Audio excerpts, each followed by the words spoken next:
everyone, it's Shannon here for Hero Arts. In this video, we are going to create this really sweet Christmas interior scene featuring the October bi-monthly hero kit.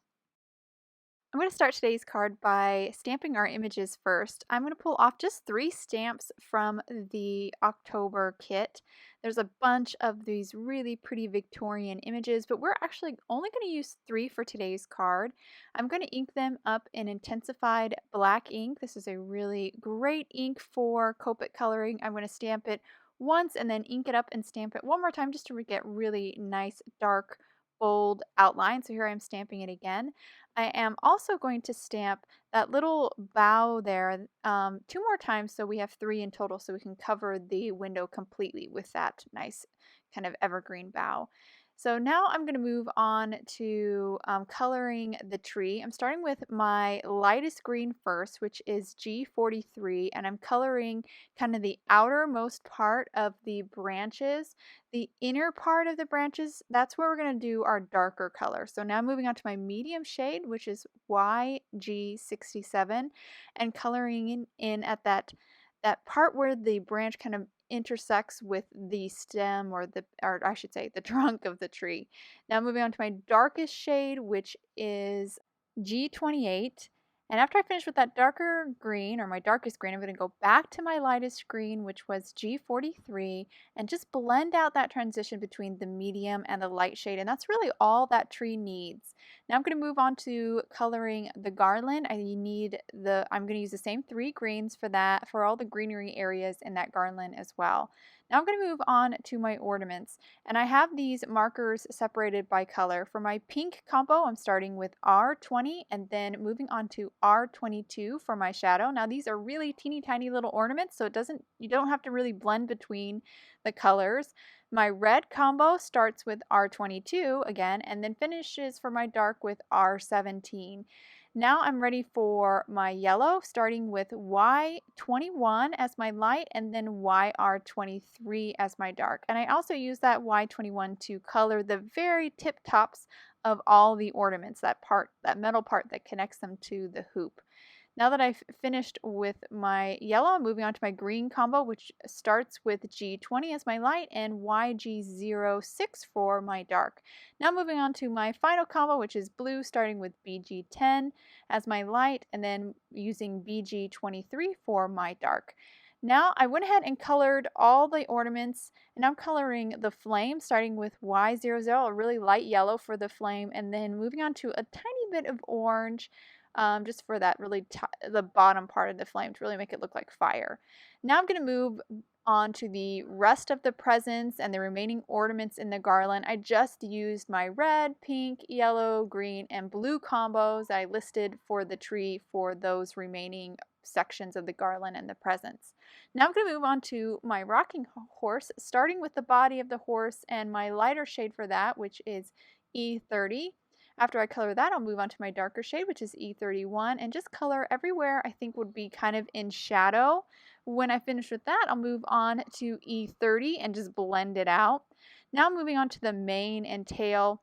This is obviously going to be a darker brown, starting with E35 and then moving on to E29 for my dark. Again, coloring everywhere I think will be in shadow, and then going back to that lighter shade, that E35, to blend out the transition between the two. Now I'm using that yellow combo that I used on the tree to color the saddle and some of kind of like the parts of the, I guess, the reins. There we go, that's the word. And then I'm using my red combo for the reins themselves. And then I will finish up here with that little bit of holly that's on his back, coloring the berries and the little greenery there. And then lastly, that BG0 or BG10, which is a really light blue that I'm using to add a very light shadow to the base of the rocking horse.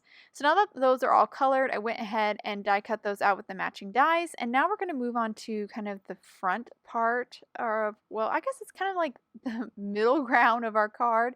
This is going to be like the back wall of our house. Now I don't want to cut this out completely because it's a little bit kind of too big. You really need to have a little bit of floor to ground the scene. So that's why I am going to slide this kind of window die cut up a little bit. So now we have like 3/4 of an inch blank area at the bottom there. And because we are not cutting, I don't want to cut this all the way up and off. I'm partially cutting it. I'm just kind of leaving off the last quarter there of my top plate, so I don't cut that. Now, if you just cut the whole thing, that's totally fine too. It's not going to ruin the look. I just wanted it nice and clean at the top because I want it to look more like it was meeting the ceiling. The wall was meeting the ceiling. Now we're going to just cut this little piece out here with the top part of that die, just making basically that impression there. Well, it does cut it, but we're going to cut it completely out. This is going to be for our sentiment. I just grabbed a pair of scissors here, and I'm just going to snip the little tabs that are connecting this. It's almost like a banner part of the, I guess it's kind of like a storefront or a window front of this die. I'm just going to cut that free of the rest of the image, and now I'm going to stamp my sentiment on this. So I placed it in my MISTI here, and I probably should have stamped this before I cut it from the rest of the cardstock, but I didn't think about that until now. I'm going to position my sentiment inside that little banner, add some anti-static powder because I am going to heat emboss this, and I ink this up in Embossing and Watermark ink. Just stamp it onto the cardstock, then just dip it into some gold embossing powder, and then of course heat set this with my heat tool. And this just makes a really nice clean sentiment for my card front.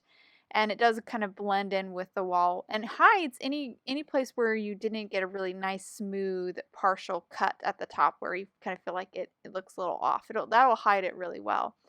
Okay, so now we're going to move on to our backgrounds. I have an A2 top folding white card base here, and I'm just going to hand sketch like a snow slope onto a scrap of white cardstock. This is heavyweight cardstock, but really even like copy paper would work. So just hand cut it. I'm going to grab my window here and just figure out where I want that snow drift to kind of go, and then just use a little piece of micropore tape to kind of hold that in place, and basically use this like a mask. And I'm going to ink blend over it to create the sky, starting with a soft pool.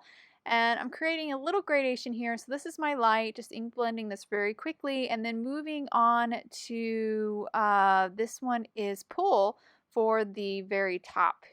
And that will be just that darker shade that will make this really have that nice gradation. So I'm just going back and forth here, working on this till I get that nice smooth blend, and that looks good. So I've now got my sky done, and we're basically ready to put this together. I'm just going to add some foam adhesive to the back side of my window here, then flip it over and adhere it onto my card front. This is going to add some nice dimension and depth to our little scene.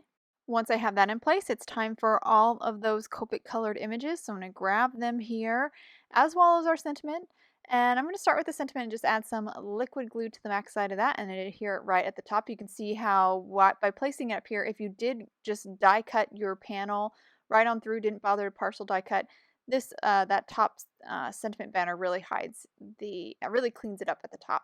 Now I'm adhering my rocking horse and my Christmas tree with liquid adhesive kind of right at the bottom where the floor is. That's a nice, good, solid piece of cardstock to adhere to. The openings in the windows makes it a little bit trickier.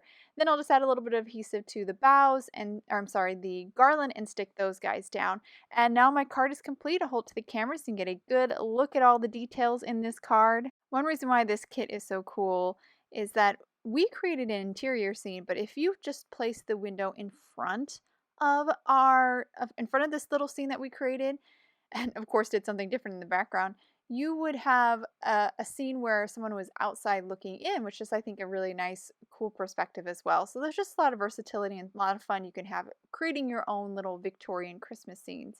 I hope you guys enjoyed today's card and video. If any questions about the products I used, please check out the links below in the description. Thank you so much for watching, and I hope you have a wonderful day.